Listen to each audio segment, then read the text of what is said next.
In the simmering heat of June 1950, the fragile post-war peace shattered as North Korean forces surged across the 38th parallel. The international community watched in stunned disbelief as the well-equipped Communist Army rapidly overwhelmed the South Korean defenses, plunging the divided peninsula into a brutal conflict. The United Nations Security Council urgently convened, issuing a desperate call for military assistance to halt the aggressive invasion and restore international stability.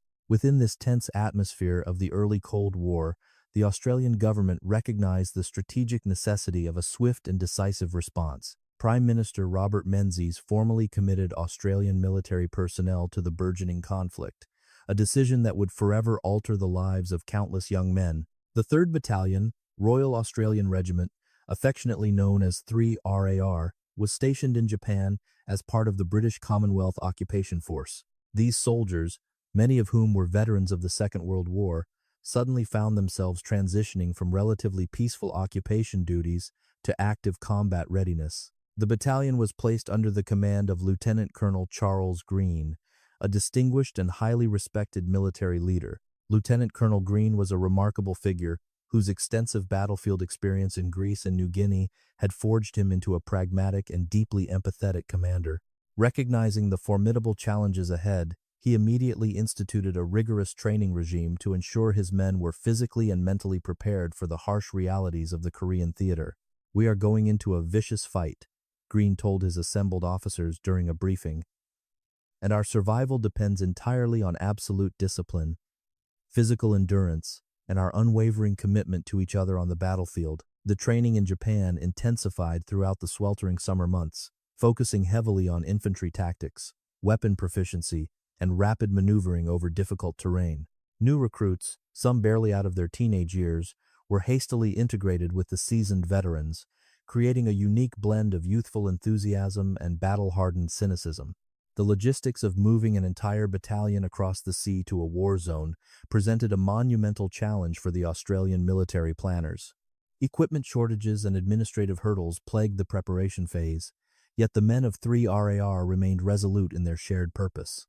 Finally, in late September 1950, the Australian troops boarded transport vessels in Kure, Japan, leaving behind the safety of their barracks for the perilous unknown. The journey across the Korea Strait was fraught with nervous anticipation as the soldiers contemplated the violence awaiting them on the distant shores.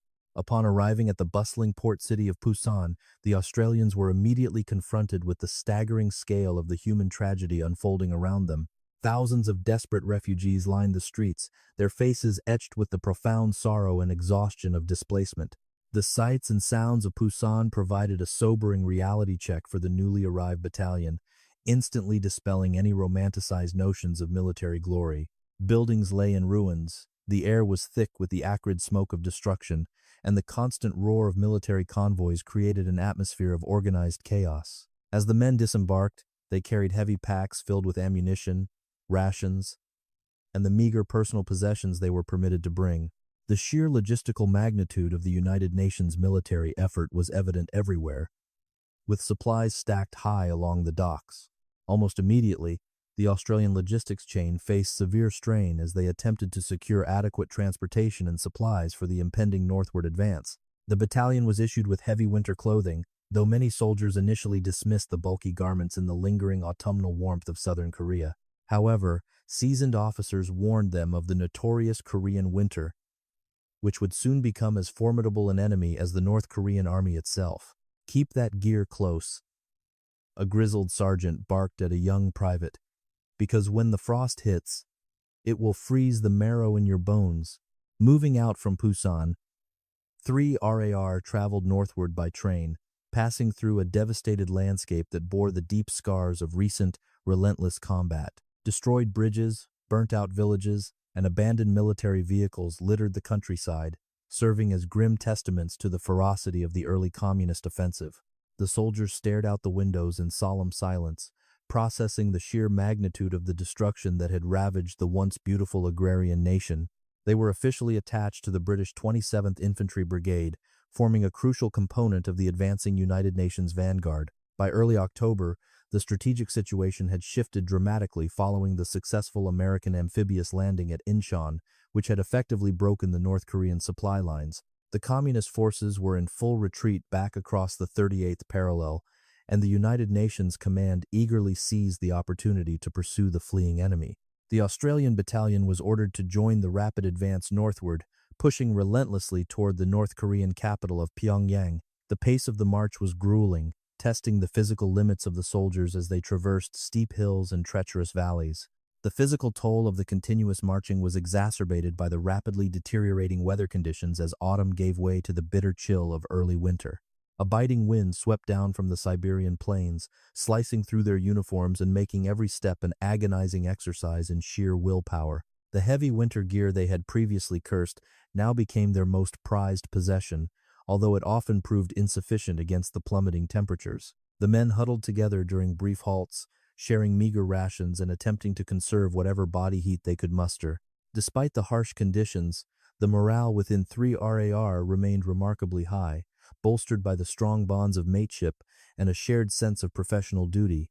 Lieutenant Colonel Green led from the front, constantly moving among his men, offering words of encouragement and ensuring that their basic needs were met whenever possible. His presence was a source of immense comfort and inspiration, reinforcing their collective resolve to face whatever dangers lay ahead on the treacherous road.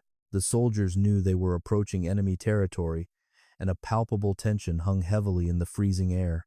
The logistics of maintaining a rapid advance over difficult terrain proved to be a persistent nightmare for the British and Australian supply officers. Rations were often delayed, ammunition had to be meticulously conserved, and the evacuation of sick or injured personnel was a complex and dangerous undertaking. The rough, unpaved roads were frequently impassable due to deep mud or enemy sabotage, forcing the infantry to carry heavy loads on their backs over long distances. "We march until our feet bleed, and then we march some more," one exhausted corporal muttered to his companion as they trudged uphill. As the Australian forces crossed into North Korean territory, the nature of the campaign shifted from a rapid pursuit to a series of tense, calculated engagements. They encountered fierce pockets of resistance from desperate enemy rearguards determined to slow the United Nations' advance and inflict maximum casualties. These initial skirmishes were brief but intense, providing the newly arrived soldiers with their first terrifying taste of genuine combat and the chaotic noise of battle. The crack of incoming rifle fire and the deafening roar of mortar explosions shattered the eerie silence of the frozen countryside. The reality of warfare quickly stripped away any remaining illusions the young recruits might have harbored about the glory of military service in a foreign land. They witnessed the gruesome aftermath of artillery strikes and saw their comrades wounded by hidden snipers concealed within the rugged, mountainous terrain. Fear became a constant companion, a heavy burden that each man had to learn to manage while continuing to perform his assigned duties under extreme pressure. The veterans, drawing on their past experiences, provided crucial guidance and steadying influence during these chaotic and terrifying moments of contact. Communication between the advancing companies was frequently disrupted by the mountainous topography, complicating tactical coordination and increasing the risk of friendly fire incidents. Radios were heavy, unreliable, and prone to malfunctioning in the extreme cold, forcing commanders to rely on runners to relay vital messages across the battlefield. This primitive method of communication added to the overall friction of war, demanding absolute trust and initiative from junior officers and non-commissioned officers leading the forward platoons. Every tactical decision had to be made swiftly, often with incomplete or conflicting information regarding enemy positions and strength. As the battalion pushed deeper into the hostile north, the intelligence reports became increasingly alarming, suggesting that the enemy was preparing for a massive counteroffensive. Rumors began to circulate among the rank and file about the presence of unidentified forces massing near the border, adding a layer of deep unease. Despite these ominous warnings, the United Nations High Command remained blindly optimistic, pushing the frontline units to maintain their relentless pace toward the Yalu River. The Australians, bound by their orders, continued their grueling march, completely unaware of the devastating storm that was quietly brewing ahead. The physical landscape of North Korea proved to be a formidable adversary in its own right, with its endless series of steep ridges and deep ravines. Securing high ground was essential for survival, requiring the soldiers to endure agonizing climbs while burdened with heavy weapons and essential combat equipment. Once the crest was taken, the men had to desperately dig defensive trenches into the frozen earth, a nearly impossible task using only small entrenching tools.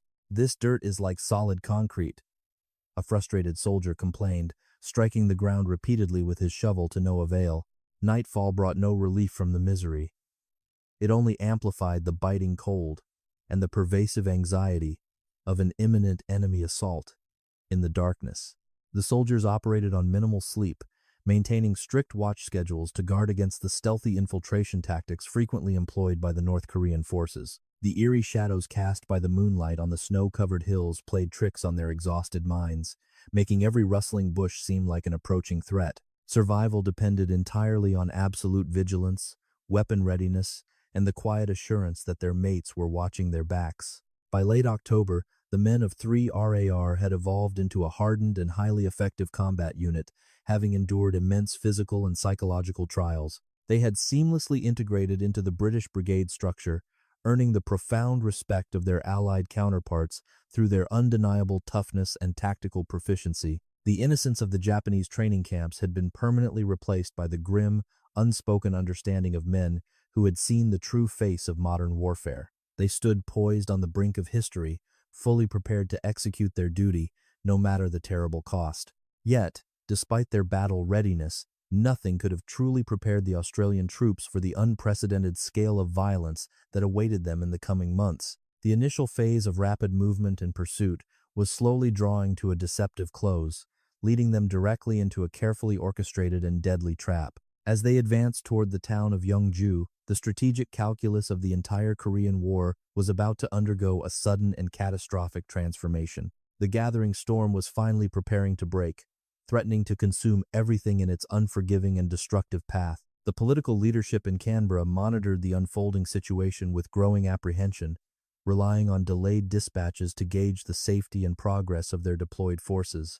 Prime Minister Menzies recognized that the commitment of Australian blood on the Korean peninsula was a heavy burden, but deemed it vital for global security. Families across the nation gathered around their radio sets each evening, desperately listening for any news regarding the specific movements of the 3rd Battalion. The distance between the domestic tranquility of home and the freezing hellscape of the front line seemed unimaginably vast and cruel. As the final days of October approached, the intelligence blackout regarding the enemy's true strength became an increasingly dangerous liability for the advancing United Nations vanguard. The Australian commanders intuitively sensed that the tactical landscape was shifting, but they were bound by strict operational directives to continue their aggressive forward momentum. The stage was now fully set for a violent confrontation that would test the absolute limits of their courage, training, and collective endurance. The forgotten war was about to etch its bloody legacy into the proud history of the Australian military tradition. By late October 1950, the Australian troops were pushing aggressively past the 38th parallel, pursuing the shattered remnants of the North Korean army. The landscape slowly transformed as they approached the agricultural district of Yeongju, characterized by rolling hills and dense orchards that offered ideal concealment for enemy ambushes. Intelligence remained dangerously sparse, leaving the vanguard units to rely heavily on their own reconnaissance and honed combat instincts. The men of 3 RAR marched with a heightened sense of alert, gripping their rifles tightly as they navigated the narrow, winding dirt roads. The eerie quiet was suddenly violently shattered when the lead elements of the Australian battalion encountered a deeply entrenched North Korean regiment waiting in ambush. The enemy had fortified their positions within a sprawling apple orchard, utilizing the thick canopy and sturdy trunks to mask their heavily armed defensive lines. Machine gun fire erupted from the tree line, instantly pinning down the exposed Australian infantry in the open fields. Lieutenant Colonel Green swiftly assessed the tactical situation, immediately deploying his companies to flank the well-concealed enemy positions and neutralize the devastating crossfire. Demonstrating exceptional tactical proficiency, the Australians executed a textbook flanking maneuver that completely caught the defending North Korean regiment off guard. Supported by precise artillery strikes and American tanks, the infantrymen charged into the dense orchard with fixed bayonets and unrelenting aggression. The brutal close-quarters combat that followed was a chaotic nightmare of exploding grenades, frantic shouts, and desperate hand-to-hand struggles among the splintered apple trees. The disciplined ferocity of the 3 RAR soldiers eventually broke the enemy's will, resulting in a decisive victory that secured their formidable reputation within the Allied command. The aftermath of the Battle of Yeongju presented a grim tableau of modern warfare, with the once tranquil orchard now littered with the broken bodies of fallen combatants. The Australian forces had inflicted catastrophic casualties upon the enemy while miraculously sustaining relatively few losses themselves, a testament to their superior training and leadership. Exhausted but triumphant, the men briefly allowed themselves to believe that the war might soon be over. As promised by the optimistic high command, they rested among the shattered trees, cleaning their weapons and quietly mourning the mates they had lost. However, the fleeting illusion of a rapid victory was brutally crushed just days later during the subsequent advance toward the town of Cheongju. The battalion had established a defensive perimeter for the night when a stray artillery shell exploded violently near the headquarters tent, sending lethal shrapnel tearing through the canvas. Lieutenant Colonel Charles Green, the deeply respected and charismatic leader who had guided them through so much hardship, was critically wounded in the blast. The news of his sudden and devastating injury spread rapidly through the ranks, casting a dark pall over the exhausted soldiers. Despite the desperate and immediate efforts of the battalion's medical personnel, Lieutenant Colonel Green succumbed to his severe wounds shortly after the tragic incident. His death dealt a crippling psychological blow to the men of 3 RAR, who had viewed him as an invincible father figure and a master tactician. "We have lost the absolute best of us today," a tearful company commander quietly informed his stunned platoon leaders in the freezing morning air. The devastating loss forced the young soldiers to confront the arbitrary and deeply unforgiving nature of survival on the modern battlefield.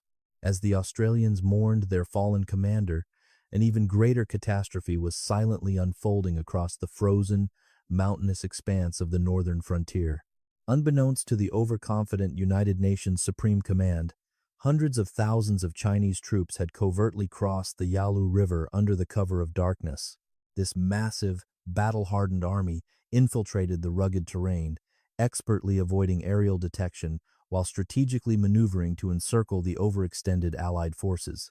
The entire strategic dynamic of the Korean conflict was about to shift from a victorious pursuit to a desperate struggle for absolute survival. The horrific reality of the Chinese intervention became undeniably apparent as November brought plummeting temperatures and a seemingly endless wave of enemy assaults. Bugles echoed chillingly through the frozen valleys at night, signaling the terrifying commencement of massive human wave attacks designed to overwhelm defensive positions. The Australian troops found themselves facing an adversary that possessed overwhelming numerical superiority and a fanatical disregard for their own casualties.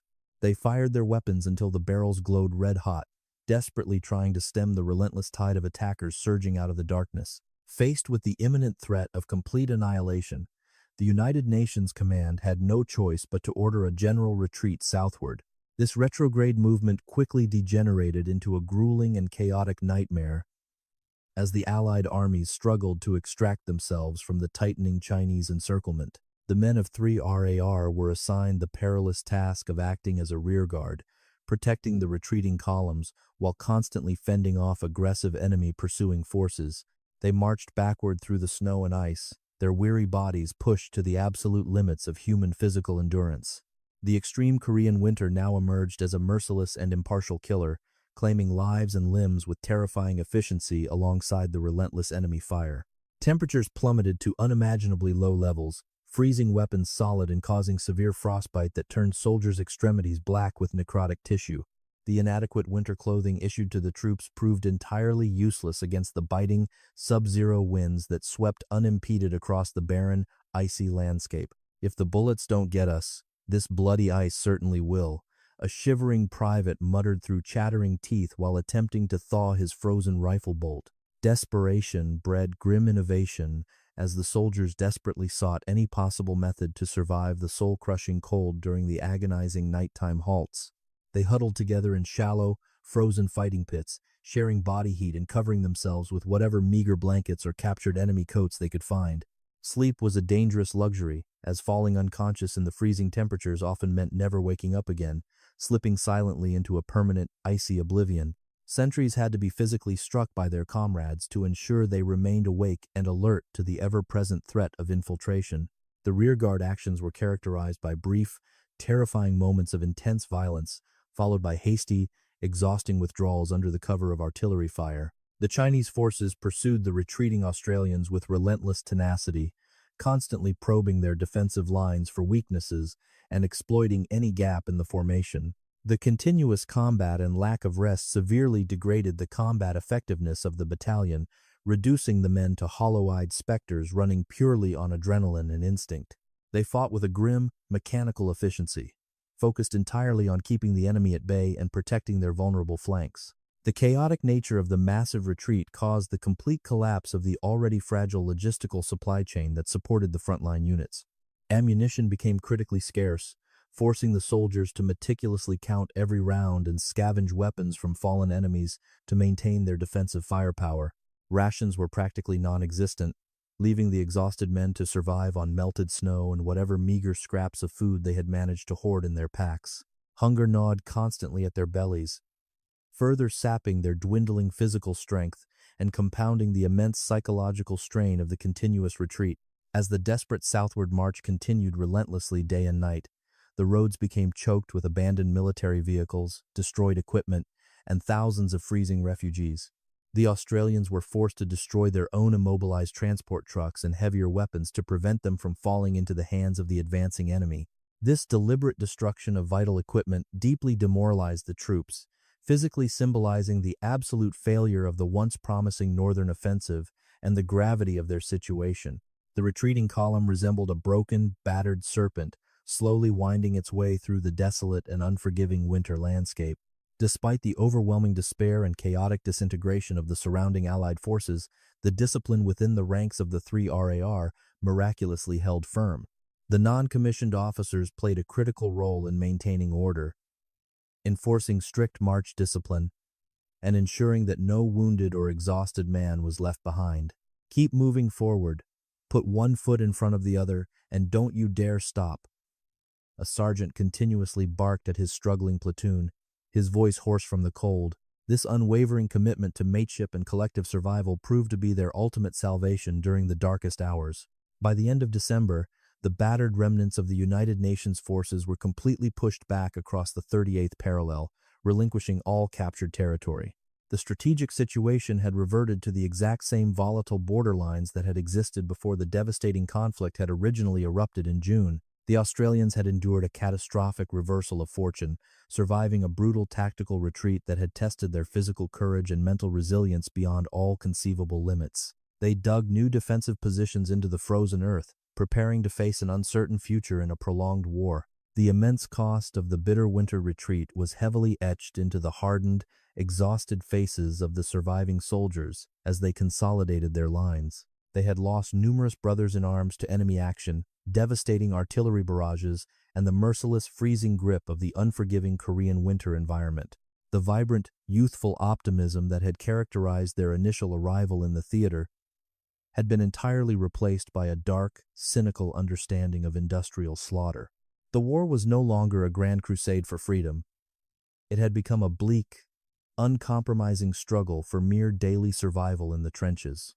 As the new year dawned, the heavily depleted Australian battalion desperately required massive reinforcements and extensive resupply to regain its former combat effectiveness. New replacement drafts began arriving from training camps back home, stepping cautiously into a traumatized unit that had experienced unimaginable horrors on the battlefield. The hardened veterans viewed these fresh-faced arrivals with a mixture of quiet pity and pragmatic necessity, knowing they would soon have to teach them how to stay alive. The crucial process of rebuilding the shattered command structure and integrating the inexperienced troops began under the constant threat of renewed enemy offensives. The harsh winter slowly began to yield to the muddy thaws of spring, but the strategic stalemate along the front lines offered no genuine respite. Intelligence reports indicated that the massive Chinese military machine was relentlessly regrouping and preparing to launch another devastating offensive aimed at capturing Seoul. The men of 3 RAR knew that their brief period of rest was only a temporary illusion, a terrifying calm before an even greater storm. They meticulously cleaned their weapons and reinforced their defensive perimeters, unknowingly preparing themselves for the most legendary and bloody confrontation of their military history. In April 1951, the harsh Korean winter finally gave way to a muddy spring thaw, bringing a deceptive warmth to the war-torn peninsula. the strategic focus shifted dramatically to the Kapyong Valley, a critical geographical corridor that provided a direct and dangerous invasion route straight toward the South Korean capital of Seoul. Defending this vital artery was absolutely essential to preventing a catastrophic collapse of the entire United Nations defensive line. The men of the 3rd Battalion, Royal Australian Regiment, were ordered to occupy defensive positions overlooking the valley floor, unaware of the impending bloodbath. The fragile springtime calm was suddenly obliterated when the Chinese military machine launched their massive spring offensive with terrifying ferocity. Hundreds of thousands of communist troops surged southward across the front lines, tearing a massive hole through the forward South Korean defensive positions. As the retreating Allied units streamed chaotically back through the valley, the strategic imperative fell squarely upon the shoulders of the Australian and Canadian battalions. They were urgently commanded to hold the line at all costs and stop the overwhelming enemy tide from breaking through to Seoul. The Australian soldiers rapidly deployed onto the steep, rugged slopes of Hill 504, frantically digging shallow fighting pits into the rocky, unforgiving soil. Directly across the valley, the Canadian forces occupied Hill 677, creating a formidable defensive bottleneck that the advancing Chinese army would be forced to navigate. The terrain was incredibly steep and covered in thick scrub, making observation difficult and heavily favoring the infiltrating tactics of the enemy. The men of 3 RAR established overlapping fields of fire, meticulously preparing their heavy weapons for the inevitable onslaught that awaited them. As evening shadows lengthened on the 23rd of April, a chaotic stream of terrified Korean refugees began flooding desperately down the valley road. The Australians watched with growing apprehension, knowing that Chinese vanguard units frequently disguised themselves among the fleeing civilian populations to covertly bypass defensive perimeters. The immense difficulty of distinguishing friend from foe in the fading light added a severe psychological burden to the already tense infantrymen. Orders were quietly passed down the line to maintain strict fire discipline and to hold their positions until the enemy's intentions became absolutely clear. The terrifying reality of the massive Chinese assault began under the absolute cover of darkness, initiated by a relentless barrage of heavy mortar fire. Enemy infantry relentlessly probed the forward Australian companies, exploiting the steep ravines and dense undergrowth to get dangerously close to the defensive pits. The eerie sounds of bugles, whistles, and banging cymbals echoed loudly through the freezing night air, a deliberate psychological tactic designed to disorient and terrify the defenders. "Hold your fire until you see the whites of their eyes," a platoon commander steadily instructed his highly nervous young soldiers. Shortly before midnight, the probing attacks rapidly escalated into a full-scale, unrelenting human wave assault against the heavily outnumbered Australian positions. Wave after wave of Chinese soldiers charged aggressively up the steep slopes, completely ignoring the devastating casualties inflicted by the disciplined Allied machine gun fire. The sheer, overwhelming volume of attackers threatened to completely overrun the forward platoons, plunging the desperate defenders into a chaotic and incredibly bloody struggle for immediate survival. The darkness was violently illuminated by the continuous, rapid flashes of exploding grenades, desperately fired flares, and the muzzle flares of rifles. A Company and B Company bore the absolute brunt of the ferocious nocturnal assaults, engaging in desperate, savage hand-to-hand combat as the perimeter was repeatedly breached. Soldiers fought viciously with bayonets, entrenching tools, and even bare hands to violently repel the enemy from their shallow, blood-soaked trenches. The machine gunners continuously fired their weapons until the heavy barrels practically melted from the extreme heat, creating massive piles of brass casings around their firing pits. "Keep feeding the belt, don't you dare stop firing," a frantic gunner yelled to his loader over the deafening roar of battle. As the relentless night wore on, the critical supply of ammunition began to dwindle dangerously low, sparking intense panic among the exhausted frontline infantrymen. The Australian commanders desperately radioed for urgent artillery support from the New Zealand gun batteries positioned securely further down the valley. The skilled Kiwi artillerymen responded with devastating precision, dropping hundreds of high-explosive shells dangerously close to the Australian trenches to systematically shatter the advancing enemy formations. This massive wall of flying shrapnel provided a brief, life-saving respite, temporarily halting the massive Chinese momentum and allowing the defenders to quickly regroup. The immense danger of friendly fire was an ever-present and terrifying reality,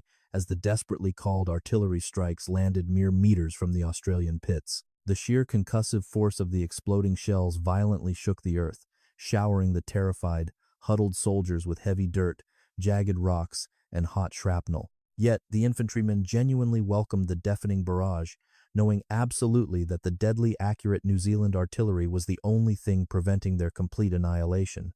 They pressed themselves flat against the bottom of their trenches, praying silently that the deadly rain of steel would remain accurate. When the pale light of dawn finally broke on the 24th of April, the sheer, horrifying scale of the nocturnal slaughter became undeniably apparent. The steep slopes of Hill 504 were completely covered with the broken, lifeless bodies of hundreds of fallen Chinese soldiers. The surviving Australians were utterly exhausted, their faces blackened entirely by thick cordite smoke and the deep, traumatic strain of continuous, desperate combat. They used the brief, eerie daylight lull to frantically redistribute their remaining ammunition and hastily tend to their numerous severely wounded comrades lying in the dirt. The desperate reprieve was tragically short-lived, as the determined Chinese commanders ruthlessly renewed their massive assaults with fresh troops under the bright morning sun. The enemy forces relentlessly bypassed the forward companies, slowly and systematically encircling the entire Australian battalion upon the exposed, rocky summit of the hill. The tactical situation rapidly deteriorated into a desperate, isolated siege, with the men of 3 RAR completely cut off from any external resupply or immediate physical reinforcement. They fought with a grim, fatalistic determination, absolutely refusing to yield their vital strategic position despite the incredibly overwhelming odds. Extraordinary acts of individual heroism became commonplace as the deeply exhausted soldiers fought ferociously to protect their wounded mates and maintain the shrinking perimeter. Unarmed medics bravely crawled through intense, interlocking machine gun fire to drag bleeding casualties to the relative safety of a hastily established aid station. When their standard-issue weapons jammed from excessive heat and dirt, frantic men desperately seized captured enemy rifles to continue pouring fire into the advancing ranks. The absolute commitment to mateship and collective survival overrode their primal fear, binding the beleaguered battalion tightly together in the brutal crucible. B Company found themselves in a particularly desperate and bloody predicament, facing relentless attacks from multiple directions that threatened to completely shatter their defensive lines. The severe lack of ammunition forced them to consolidate their heavily battered platoons into a tighter, more defensible circle near the exposed summit. As the Chinese infantry finally breached the perimeter, a savage, chaotic melee erupted, characterized by brutal bayonet thrusts and desperate, point-blank rifle fire. "Fix bayonets and hold this ground, or we all die right here," the company commander furiously bellowed, leading a desperate, violent counterattack into the smoke. By late afternoon, the battalion commander realized with heavy reluctance that holding Hill 504 indefinitely was now an impossible and suicidal objective. Ammunition was critically depleted, casualties were mounting rapidly, and the massive Chinese forces were steadily tightening their suffocating grip on the surrounded Australian positions. To avoid the complete and total annihilation of his entire command, he made the agonizing tactical decision to execute a fighting withdrawal down the steep ridge. This highly dangerous maneuver required absolute precision, strict discipline, and immense courage to successfully disengage from a fiercely aggressive and numerically superior enemy. The complex plan for the fighting withdrawal relied heavily on the continuous, devastating covering fire provided by the New Zealand artillery and the Canadian defenders. The most severely wounded soldiers were meticulously evacuated first, carried painfully down the treacherous, rocky slopes on makeshift stretchers by their deeply exhausted comrades. The forward rifle companies then began a slow, methodical retreat, leapfrogging backward through established defensive positions while continuously laying down heavy suppressive fire. Every single agonizing step backward was violently contested by the pursuing Chinese troops, who aggressively sought to ruthlessly exploit the Australian withdrawal. Executing a tactical retreat while under heavy enemy contact is widely considered one of the most difficult and dangerous maneuvers in modern infantry warfare. The highly disciplined men of 3 RAR performed this incredibly complex task with remarkable, textbook precision. Despite their overwhelming physical exhaustion and severe ammunition shortages, small, dedicated rearguard elements deliberately remained behind in the forward trenches, bravely sacrificing their own safety to aggressively delay the enemy and protect the main column. These incredibly brave men fought with fierce, desperate intensity, buying precious minutes with their own blood to ensure their mates could escape. The terrifying descent down the steep, scrub-covered ridge was a chaotic blur of intense adrenaline, constant screaming, and the deafening roar of nearby explosions. The retreating Australians frequently had to physically fight their way through small groups of Chinese soldiers who had successfully infiltrated behind their defensive lines. The thick, confusing undergrowth severely limited visibility, transforming the desperate withdrawal into a terrifying series of incredibly brutal, close-quarters skirmishes in the fading afternoon light. Many brave soldiers fell during this incredibly perilous descent, their tragic sacrifices ensuring the ultimate survival of the larger, battered battalion structure. As the exhausted, bloodied remnants of the Australian battalion finally reached the relative safety of the valley floor, a profound sense of grim relief washed over them. They successfully linked up with friendly Allied forces, quickly turning around to observe the massive artillery barrages, now pounding their former positions on the hill. The men of 3 RAR were completely physically broken, filthy, and deeply traumatized, but their proud, fighting spirit remained absolutely unbroken and undeniably fierce. They had successfully held the vital Kapyong Valley just long enough to completely shatter the immense momentum of the enemy offensive. The incredibly bloody stand at Kapyong proved to be a decisive, monumental turning point in the strategic trajectory of the entire Korean War. By aggressively halting the massive Chinese advance down the central corridor, the Australians and Canadians effectively saved the capital city of Seoul from immediate capture. The enemy offensive was completely blunted, forcing the heavily depleted communist armies to ultimately retreat and fundamentally altering the long-term political outcome of the conflict.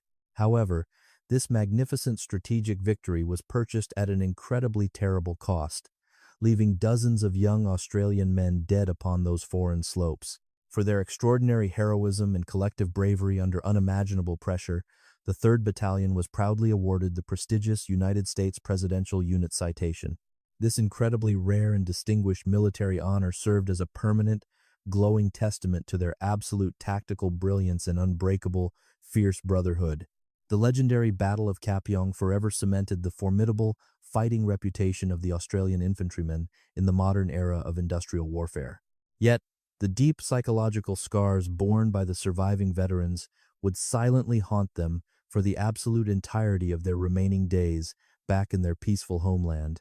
Following the dramatic, sweeping offensives of the conflict's first year, the strategic landscape of the Korean War underwent a fundamental and grinding transformation by late 1951. The fluid, highly mobile campaigns that had characterized the initial phases were entirely replaced by a brutal, static war of attrition along the heavily fortified Jamestown line. Both the United Nations forces and the communist armies dug deeply into the rugged terrain, creating a complex, sprawling network of trenches and heavily defended bunkers. This grim new reality closely mirrored the horrific, muddy stagnation of the First World War battlefields. The Australian commitment to the grueling conflict was significantly expanded during this prolonged period of agonizing, static warfare across the peninsula. The deeply exhausted veterans of the 3rd Battalion were eventually joined by fresh, eager troops from the 1st and 2nd Battalions of the Royal Australian Regiment. These newly arrived soldiers quickly discovered that the romanticized, aggressive maneuvers of the past had vanished, replaced entirely by the terrifying, daily grind of trench survival. They were immediately thrust into a miserable, subterranean existence, surrounded by thick barbed wire, dense minefields, and the constant, deafening roar of artillery. Life along the Jamestown line was defined by immense physical discomfort, perpetual danger, and the severe psychological strain of enduring continuous, heavy bombardment. The days were characterized by monotonous labor as soldiers endlessly repaired collapsed trenches, reinforced wooden bunkers, and desperately tried to drain freezing water from their fighting pits. However, the true terror emerged when the sun set, as the Australians were frequently ordered to conduct highly dangerous, covert fighting patrols into the treacherous expanse of no man's land. These terrifying nighttime operations required absolute silence and nerves of steel to navigate the deadly, hidden minefields. Navigating the desolate, cratered landscape between the opposing trench lines was an incredibly perilous undertaking that tested the absolute limits of human courage.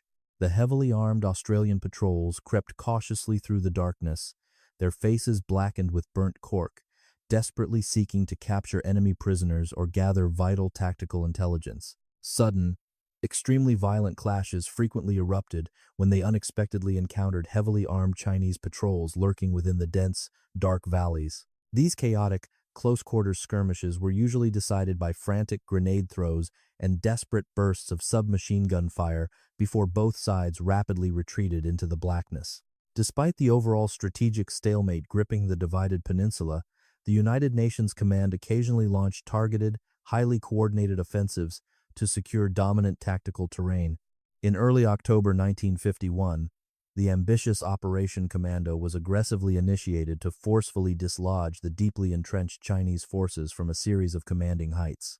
The absolute primary objective for the Australian contingent was the formidable, steep-sided peak known as Mariang San, designated militarily as Hill 317. Capturing this vital, towering geographical feature was considered absolutely essential to effectively neutralizing the constant, accurate enemy artillery fire raining down upon Allied positions. The formidable, imposing summit of Mariang San presented a terrifying and seemingly impregnable obstacle for the advancing men of the 3rd Battalion. The deeply entrenched Chinese defenders had spent months constructing a highly complex, mutually supporting network of heavily fortified bunkers, deep trenches, and hidden machine gun nests. They possessed excellent, commanding views of all conceivable approach routes, allowing them to precisely direct devastating mortar and artillery barrages against any attacking infantry. The Australian commanders soberly recognized that a direct, frontal assault up the heavily defended slopes would inevitably result in absolute, catastrophic slaughter for their men. To successfully overcome the immense tactical advantages held by the heavily armed defenders, the Australian leadership devised an exceptionally brilliant and highly complex battle plan. Instead of a suicidal frontal charge, they meticulously orchestrated a sophisticated, multi-pronged flanking maneuver designed to systematically isolate and destroy the individual enemy strongpoints. The bold, daring strategy relied entirely upon achieving total tactical surprise, exploiting the dense morning fog, and maintaining absolute, unwavering momentum during the grueling uphill assault. Every single rifle company was assigned specific, sequential objectives, requiring impeccable coordination and immense physical endurance to flawlessly execute the demanding operation. The massive, highly anticipated assault commenced at the crack of dawn, preceded by a ferocious, earth-shattering bombardment from Allied artillery and coordinated airstrikes. Under the thick, protective concealment of a dense, swirling mist, the highly disciplined Australian infantrymen began their agonizing, steep ascent toward the heavily fortified enemy positions. The brutal, unforgiving terrain forced the heavily burdened soldiers to practically crawl up the jagged, rocky slopes, desperately pulling themselves forward using exposed tree roots. As they cautiously neared the primary defensive line, the terrifying, unmistakable chatter of Chinese heavy machine guns abruptly shattered the tense, morning silence. A company valiantly spearheaded the dangerous initial attack, aggressively charging into a devastating hail of incoming lead to secure the lower, vital ridgelines. The exceptionally brutal, close-quarters combat that immediately ensued within the narrow, muddy trenches was incredibly savage, fought furiously with fixed bayonets and fragmentation grenades. "Keep moving up, clear those bloody bunkers one by one," a determined platoon commander yelled fiercely over the deafening, chaotic din of the intense firefight. The heavily outnumbered Australians fought with an unmatched, terrifying ferocity, systematically neutralizing the hidden enemy strongpoints and steadily carving a bloody path toward the summit. As the intense, grueling battle raged continuously throughout the day, the sheer physical toll on the advancing infantrymen became incredibly severe and highly alarming. The steep, treacherous climb combined with the terrifying adrenaline of continuous, heavy combat rapidly drained their energy, leaving men gasping desperately for air amidst the smoke. Ammunition had to be painstakingly carried up the treacherous, exposed slopes by deeply exhausted soldiers, while the growing number of wounded were slowly evacuated downward. Despite the immense, agonizing hardships, the unwavering momentum of the highly coordinated Australian attack miraculously never faltered under the blistering enemy fire. By late afternoon, after enduring hours of incredibly brutal, relentless combat, the exhausted but fiercely determined Australians finally breached the last line of defense. They aggressively stormed the heavily battered summit of Mariang San, violently driving the surviving Chinese defenders from their deeply entrenched, commanding hilltop positions. The sheer, unadulterated elation of capturing the formidable, towering objective was instantly tempered by the horrifying, grim sight of their numerous fallen comrades scattered across the slopes.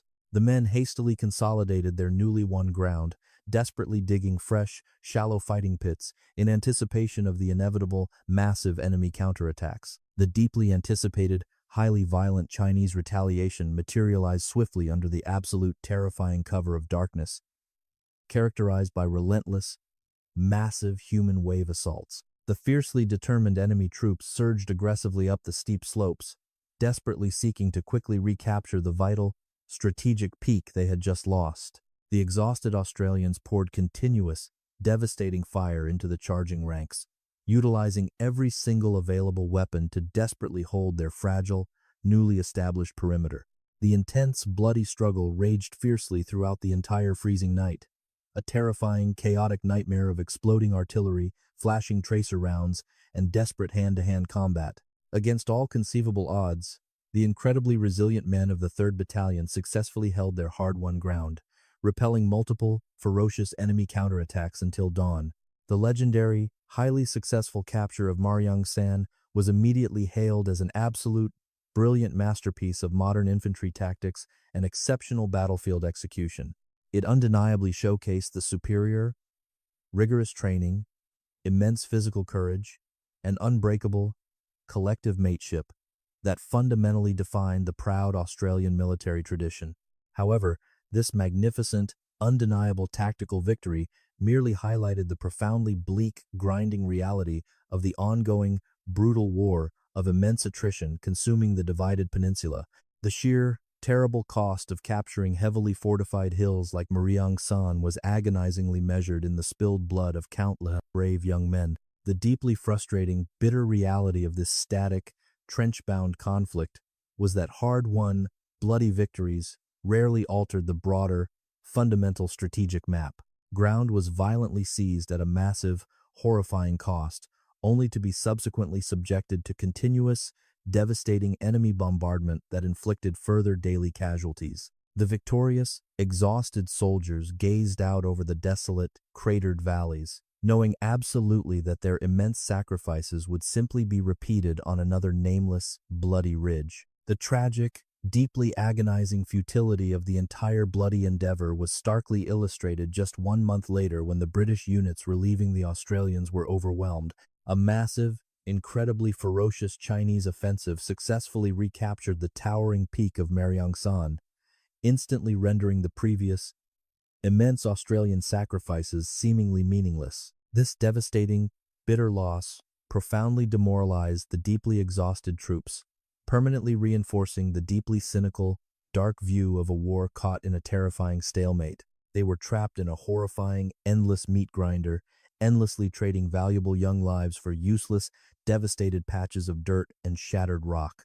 Throughout the grinding, miserable entirety of 1952, the deeply entrenched Australian battalions continued to endure the horrific, daily miseries of static trench warfare. The once fluid, highly mobile battlefields had permanently devolved into a heavily scarred, barren wasteland of thick mud, dense barbed wire, and unexploded artillery shells. Rain transformed the deep, narrow communication trenches into freezing, rushing rivers, while the oppressive summer heat brought terrible swarms of massive, disease-carrying insects. The relentless, highly accurate enemy sniper fire and entirely unpredictable mortar barrages ensured that sudden, violent death remained an ever-present, terrifying companion for the frontline soldiers. The immense, cumulative psychological toll of this agonizing, prolonged exposure to continuous, intense violence and terrible physical hardship was incredibly profound and deeply damaging. The terrifying, constant fear of sudden artillery strikes slowly eroded the fragile mental resilience of even the most hardened, highly experienced combat veterans. You just wait in the mud, praying the next incoming shell doesn't have your bloody name written on it, a deeply hollow-eyed corporal quietly muttered. The severe lack of any decisive, meaningful strategic progress fostered a deep, overwhelming sense of agonizing futility among the exhausted ranks of the Allied armies. As the horrific, bloody stalemate dragged on endlessly, highly contentious peace negotiations cautiously commenced between the violently opposing factions at the village of Panmunjom. However, these highly complex, intensely frustrating diplomatic discussions progressed agonizingly slowly, frequently stalling entirely over highly contentious issues regarding the repatriation of prisoners. While the suited diplomats continuously argued fiercely over minor territorial lines on a map, young men continued to die violently in the freezing mud. The deeply cynical, exhausted frontline soldiers viewed the distant, drawn-out peace talks with immense, profound skepticism, focusing instead on merely surviving the next horrifying artillery barrage. The bitter, seemingly endless conflict had entirely lost its initial, grand ideological purpose, devolving into a deeply tragic, horrifying exercise in pure human endurance. The Australian battalions systematically rotated through the heavily fortified frontline positions, continuously losing brave mates to the relentless, unforgiving meat grinder of the Jamestown line. They fought incredibly fiercely, not for any grand, sweeping strategic victory, but simply to protect the deeply cherished men shivering beside them in the trenches. As 1952 slowly drew to a bitter, freezing close, the exhausted, battered armies remained hopelessly locked in a terrifying, deadly embrace. As 1953 dawned, the grinding stalemate along the fortified Jamestown line continued to exact a heavy and bloody toll on the Australian battalions. The highly contentious peace negotiations at Panmunjom dragged on with agonizing slowness, frequently interrupted by fierce, localized battles over insignificant hills and ruined ridges. The communist forces relentlessly launched aggressive, massive artillery bombardments and terrifying human wave assaults in a desperate, last-minute attempt to gain minor territorial advantages. The deeply exhausted men of the Royal Australian Regiment fought with grim determination, fully aware that any day could be their very last. One of the most ferocious and bloody engagements of this final, desperate phase occurred at a highly contested feature known simply as the Hook. This vital, heavily fortified ridgeline commanded the critical approaches to the Imjin River, making it an absolute prime target for massive Chinese offensives. The Australian soldiers, alongside their allied counterparts, endured days of unrelenting, deafening artillery fire that physically pulverized the defensive bunkers and communication trenches. "Just keep your heads down and pray the timber holds," a heavily dirt-caked sergeant instructed his terrified, shaking men as the earth violently erupted around them. Surviving the sheer, terrifying intensity of the massive bombardments at the Hook required unimaginable physical resilience and a deeply ingrained, collective mental fortitude.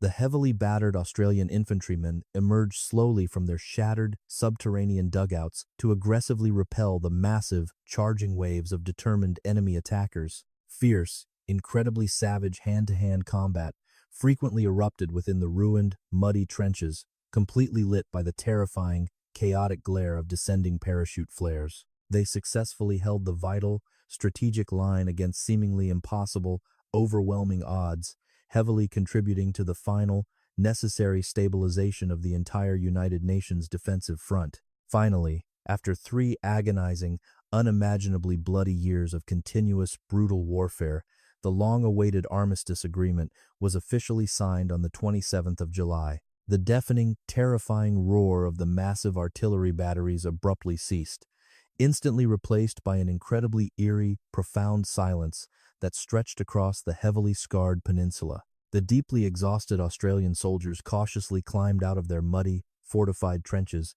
staring in absolute, stunned disbelief at the quiet, devastated no-man's land. The bitter, highly destructive conflict had technically ended, completely failing to achieve any lasting, unified peace, leaving behind a permanently, heavily divided Korean nation. The immediate, surreal aftermath of the official ceasefire brought a highly complex mixture of profound relief and deep, lingering suspicion among the frontline troops. They slowly, cautiously began the highly dangerous, meticulous process of dismantling the dense, deadly minefields and heavy barbed wire entanglements that separated the opposing armies. Across the newly established demilitarized zone, the heavily armed Chinese and North Korean soldiers mirrored these exact, necessary clearing operations under the bright summer sun. There was absolutely no grand, sweeping victory celebration, only the quiet, grim realization that they had somehow miraculously survived the terrifying meat grinder. As the heavily battered Australian battalions slowly began preparations to finally return to their distant homeland, they paused to formally honor their fallen mates. Makeshift, highly emotional memorial services were quietly conducted within the deeply scarred, muddy valleys where so many brave young men had violently perished. Wooden crosses, meticulously fashioned from shattered ammunition crates, heavily marked the temporary, shallow graves of the courageous soldiers who would permanently remain in foreign soil. The surviving veterans stood in incredibly solemn, silent tribute, shedding quiet, bitter tears for the immense, irreplaceable loss of their fiercely loyal brothers in arms. The long, highly anticipated voyage back to the peaceful shores of Australia provided a brief, quiet period for the deeply traumatized men to reflect. However, this extended ocean journey completely failed to mentally prepare the exhausted, battle-weary veterans for the remarkably indifferent, thoroughly unexpected reception that ultimately awaited them. Unlike the massive, wildly enthusiastic ticker tape parades that had joyously welcomed the heroic, returning soldiers of the Second World War, their arrival was astonishingly quiet. They disembarked from the transport ships into a society that had completely moved on, seemingly entirely unaware of their immense, bloody sacrifices. The Australian civilian public, heavily focused on rapid, post-war economic prosperity and comfortable domestic life, displayed an incredible, profound apathy toward the Korean conflict. It had been a highly complex, politically confusing war fought in an incredibly distant, completely unfamiliar land under the complicated banner of the United Nations. There was absolutely no clear, universally celebrated victory to easily comprehend, only a highly frustrating, deeply ambiguous stalemate that most citizens actively preferred to entirely ignore. The returning veterans quickly discovered that their horrific, bloody experiences were considered an uncomfortable, deeply unpopular topic of public conversation. Faced with this overwhelming, deeply hurtful societal indifference, the vast majority of the returning Korean War veterans deliberately chose to remain completely, stoically silent. They quietly packed away their faded, heavily worn military uniforms and desperately attempted to seamlessly reintegrate into the mundane, peaceful routines of civilian employment. Nobody wanted to hear about the freezing mud or the terrifying night attacks, so we just shut our mouths, a former infantryman bitterly recalled years later. This widespread, tragic suppression of their immense trauma heavily compounded the deep psychological injuries they had sustained on the brutal battlefield. The highly destructive, long-term psychological consequences of the bitter, prolonged conflict, now commonly recognized as post-traumatic stress disorder, silently ravaged the lives of countless veterans. The deeply terrifying, vivid nightmares of massive human wave assaults and deafening artillery bombardments frequently plagued their fractured sleep, causing severe, ongoing mental anguish. Many deeply traumatized men fiercely struggled with severe alcoholism, profound depression, and highly unstable personal relationships as they desperately attempted to cope with the unspoken horrors. Their invisible, bleeding emotional wounds remained completely untreated and entirely unrecognized by a highly ignorant, blissfully unaware medical and social establishment. Beyond the severe, devastating psychological trauma, hundreds of surviving Australian soldiers carried permanent, highly debilitating physical scars from the brutal, freezing trenches of Korea. Severe frostbite had frequently required the painful amputation of fingers and toes, permanently altering their physical mobility and entirely ruining their future career prospects. Shrapnel wounds and chronic, painful joint conditions directly caused by the freezing, damp environment continuously served as a highly agonizing, daily reminder of their service. Furthermore, they frequently encountered massive, incredibly frustrating bureaucratic hurdles when desperately seeking adequate government compensation and necessary medical care for their obvious war injuries. The absolute, undeniable human cost of Australia's dedicated military involvement in the brutal Korean War was incredibly severe and deeply, profoundly tragic. More than 340 incredibly brave, young Australian men were violently killed in action, their promising futures entirely extinguished on foreign, frozen battlefields. An additional 1,200 soldiers were severely, painfully wounded, bearing the heavy, bloody physical consequences of the terrifying, mechanized violence for the rest of their lives. Furthermore, almost 30 Australian servicemen were officially listed as prisoners of war, surviving unimaginable, horrific deprivation inside brutal, isolated communist camps. The deeply agonizing, unresolved fate of the several dozen Australian soldiers who were officially declared missing in action provided a continuous, open wound for families. Their heartbroken, deeply desperate parents and young wives spent decades fruitlessly searching for any reliable, official information regarding the ultimate, tragic resting place of their loved ones. The heavily fortified, completely impenetrable nature of the newly established demilitarized zone entirely prevented any comprehensive, post-war recovery efforts from successfully locating their missing remains. These deeply grieving families were cruelly denied the necessary, final closure of a proper, respectful military burial for their fallen heroes. Because of the immense, widespread public apathy and the highly ambiguous, deeply frustrating strategic outcome, the Korean conflict quickly earned a deeply tragic moniker. It became widely, sorrowfully known as the Forgotten War, a massive, incredibly violent international struggle that simply slipped through the cracks of mainstream historical memory. The immense, bloody sacrifices of the deeply courageous men who valiantly fought at Yeongju, Kapyong, and Maryang-san were completely overshadowed by subsequent, highly controversial conflicts. Their magnificent, undeniable tactical brilliance and profound, collective heroism were entirely relegated to the dusty, largely unread footnotes of modern Australian military history. In response to this deep societal neglect, the isolated, highly marginalized veterans eventually began to slowly form their own dedicated, tightly knit support associations. These crucial, highly supportive organizations provided a safe, incredibly vital space for the profoundly traumatized men to finally share their horrific, heavily suppressed experiences. Surrounded entirely by the absolute, unwavering understanding of their fellow soldiers, they could openly grieve the tragic loss of their deeply cherished brothers in arms. They aggressively, persistently lobbied the reluctant government for improved, necessary medical benefits and official, long overdue national recognition of their massive, entirely selfless military service. The necessary, deeply important process of securing proper, official national recognition for the incredible sacrifices made during the Korean War proved agonizingly, remarkably slow.